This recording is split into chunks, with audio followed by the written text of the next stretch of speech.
A Karen accused me of carrying a weapon on the bus, when all I was doing was combing my hair with a hairbrush. Her discriminative attitude led to me being handcuffed and interrogated by the police. Here's what happened. So, let me tell you about this absolutely insane incident that happened to me a couple of months ago. I'm a 19-year-old Muslim lad, living in the UK, where knife crime is unfortunately quite prevalent. This is important context for the story that I'm about to share. It was a sunny afternoon, and I was on my way to my mate's house to hang out and play some video games. I decided to use public transport because it's cheap, and I'm a broke student. Anyway, I was on the bus, minding my own business, listening to some tunes on my earphones, and I felt my hair was a bit of a mess. So, I took out my butterfly knife hairbrush. Yeah, you read that right, it's a hairbrush that looks like a butterfly knife, but instead of a blade, it's got bristles. I thought it was pretty cool when I bought it, and never expected it to cause any trouble. So, there I am, combing my hair with my balisong hairbrush, when I noticed this middle-aged woman giving me the stink eye from a couple of rows in front of me. She looked like your typical Karen. I could tell she was probably an Islamophobe from the way she looked at me, and it made me feel a bit uneasy, but I didn't pay her much attention. I just continued combing my hair. Suddenly, she got up and walked towards me. I turned the volume down on my music and braced myself for whatever was about to happen. "Excuse me, young man, but what do you think you're doing?" she said, her voice dripping with disdain. I looked up, confused. I'm just combing my hair," she scoffed. "With a knife? Are you out of your mind? Or is it just part of your culture to carry weapons around?" I sighed, already annoyed with the situation. "It's not a knife, it's a hairbrush. See?" I showed her the bristles. She wasn't having it. "I don't care what you say it is. It looks like a weapon, and you're scaring people on this bus. You need to put that away, right now." I rolled my eyes. "Seriously, lady? It's a bloody hairbrush, not a weapon. Everyone can see that." Karen crossed her arms, clearly not convinced. "I don't care. Put it away, or I'll call the police. I won't stand for any of this radical behavior on my bus." I couldn't help but laugh at her ridiculousness. "Are you for real? What's radical about combing my hair?" Karen narrowed her eyes, giving me a smug grin. "Well, maybe if you didn't look so suspicious, people wouldn't be so worried about what you're doing." I was dumbfounded by her blatant Islamophobia, but decided to ignore her comment. "Look, it's just a hairbrush. I'm not hurting anyone, and I'm not putting it away." Karen huffed and stomped back to her seat. I figured that would be the end of it. Oh, how wrong I was. A few stops later, the bus pulled over, and 4 police officers boarded, guns drawn. My heart started racing as they approached me. People around me started whispering, and I could feel their eyes on me. "Hands up! Drop the weapon!" one officer shouted, his voice shaking. I was in disbelief. "Officer, it's not a weapon, it's a hairbrush," I tried to explain, but my voice was drowned out by the chaos. "Drop it now!" the officer yelled again. Terrified, I dropped the hairbrush and raised my hands. The officer kicked the hairbrush away and roughly handcuffed me. The other passengers stared, shocked and confused. Karen, however, looked smug and self-satisfied. I couldn't believe this was happening to me, all because of a stupid hairbrush and an ignorant woman. They dragged me off the bus, searched me, and questioned me for what felt like hours. I kept telling them it was just a hairbrush, not a weapon, but they seemed to be more interested in my background and my religion than anything else. Eventually, they released me when they realized I wasn't a threat, but not before giving me a stern warning about carrying something that could be mistaken for a weapon in public. As I walked away, I saw Karen smirking through the bus window, still convinced she had done the right thing. The whole ordeal left me feeling humiliated, frustrated, and angry. It was a stark reminder of the Islamophobia that still exists, and how people like Karen can make life so much more difficult for those who are just trying to live their lives in peace. Looking back, I can't help but feel a mix of emotions: anger at the ignorance and bigotry of people like Karen, disappointment in the way the police handled the situation, and relief that it didn't escalate any further. I still have my butterfly knife hairbrush, but I'm a lot more cautious about using it in public now. It's a shame that a simple, harmless act of grooming can be so easily misconstrued and lead to such a dramatic and unjust situation. OMG. OP. I can't even imagine how that must have felt. I mean, seriously, Karen needs to chill out. Who accuses someone of carrying a weapon just for combing their hair with a hairbrush? And then the Islamophobic remarks? That's just crazy and unacceptable. I can't believe she actually went ahead and called the police on you, and the worst part is, she looked so smug about it. You'd think the police would have been able to tell it was just a hairbrush right away, but instead, they had to make a whole scene and interrogate you. But hey, at least now we know that butterfly knife hairbrushes can cause such a stir, right? This next story is just wild. A Karen demands a sexual assault test for her daughter, despite her daughter's refusal, and as a result gets arrested for assault and neglect and is facing up to 10 years in prison. Here's what happened. It is a regular Thursday night at the ER. After my first job and the issues I had at the clinic, I am already done with bullshit. And I do like to look at myself as I am a good Southern woman, accent and all. So I am plugging myself in for another 10-hour show.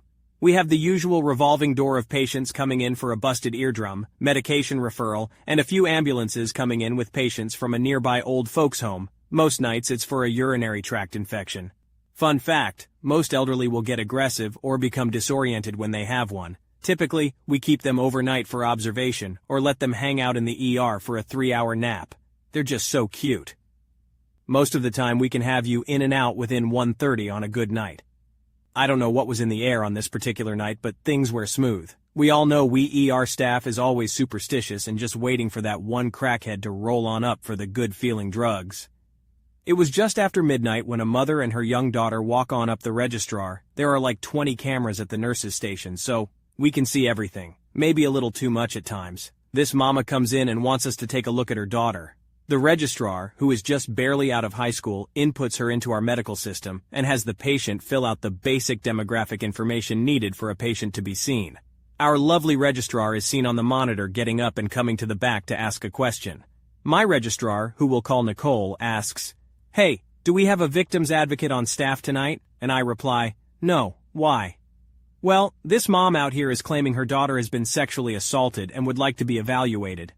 "Well, we can do the evaluation, but there is no advocate unless I call the authorities." Nicole says a quick thanks and returns to the front, registers the little girl, approximately 11 years old, into the system to be seen. My medical assistant goes to the triage room, calls them in and starts to do the preliminary evaluation, then gets them settled in bed 4. Once settled in, my medical assistant comes up to me and gives me that one look. You know the look. That mama is crazy. It's not so much that she is crazy, it's that this mama makes hell for anyone. I get up and go in the room. I greet the mother and teen. I ask them what they're here for. Entitled mom goes like, "My daughter has been sexually assaulted. I want her to get all the testing." "Come on, mom," the girl pleads. "We weren't doing anything. Can we just go home?" Her entitled mom goes like, "Hush up," she hisses at her daughter. "Will this take very long? I need to get some rest before work tomorrow."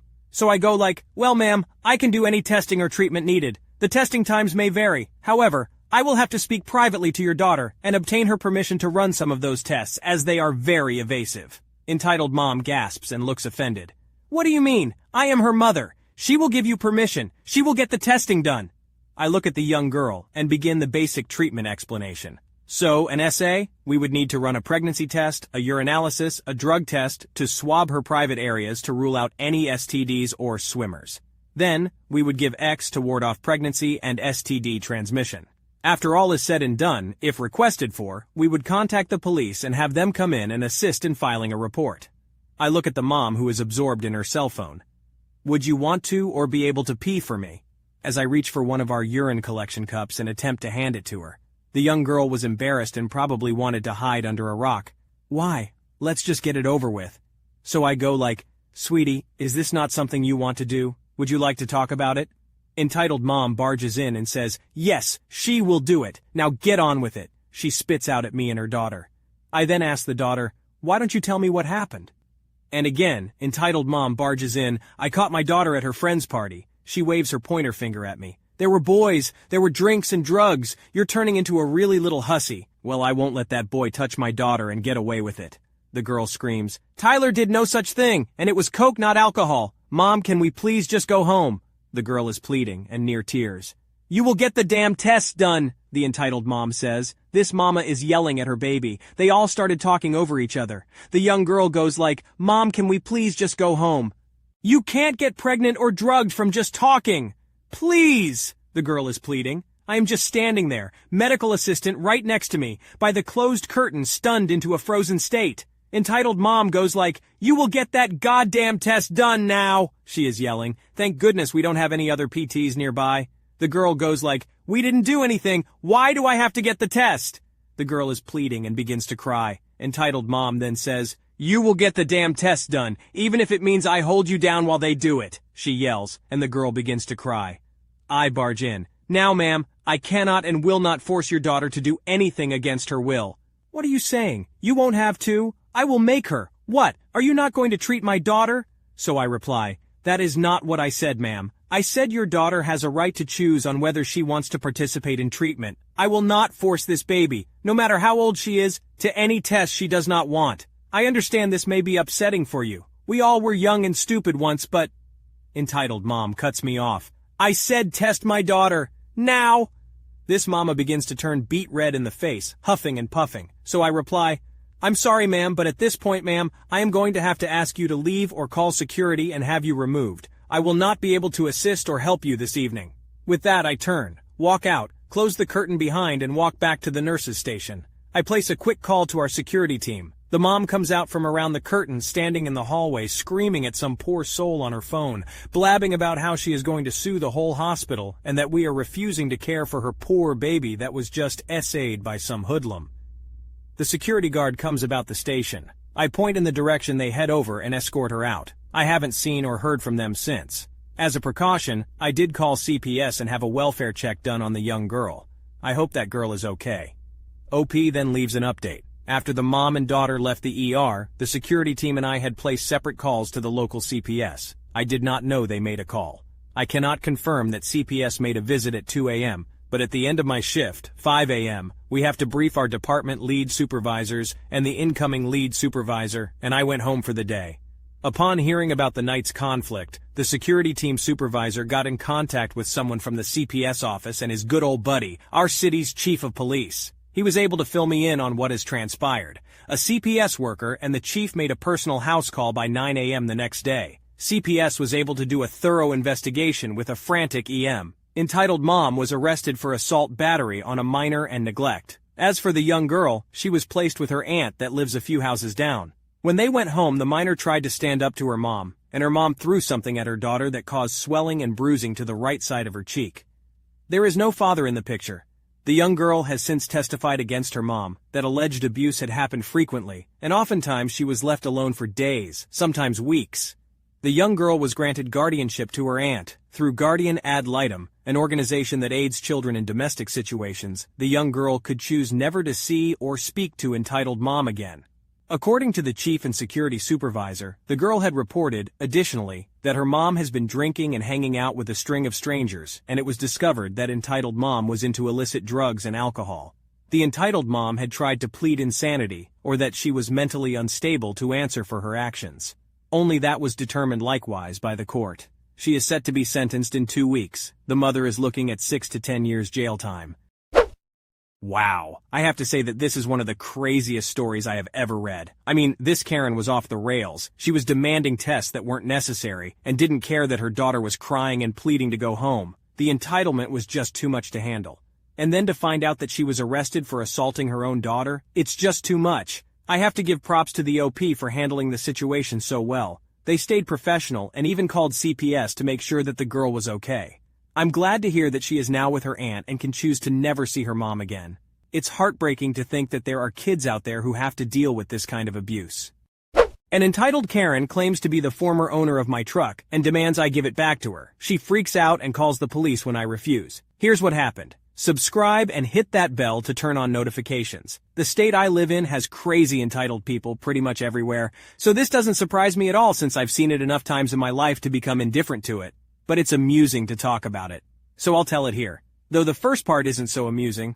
In 2020, I lost my home in a wildfire and was only left with whatever I could pack up in a Ford Focus during the evacuation. I was renting a basement apartment in a country house, and most of my stuff went up in flames. I realized that my car may get good gas mileage, but it's not going to hold a lot of stuff, or tow anything. My landlord evacuated his family in a big GMC truck with a fifth-wheel trailer. He had everything he needed from emergency food storage to backup vehicles. His wife drove another truck out fully loaded with a trailer full of their stuff. They had everything they needed to survive and more. That made me realize that I needed to be better prepared.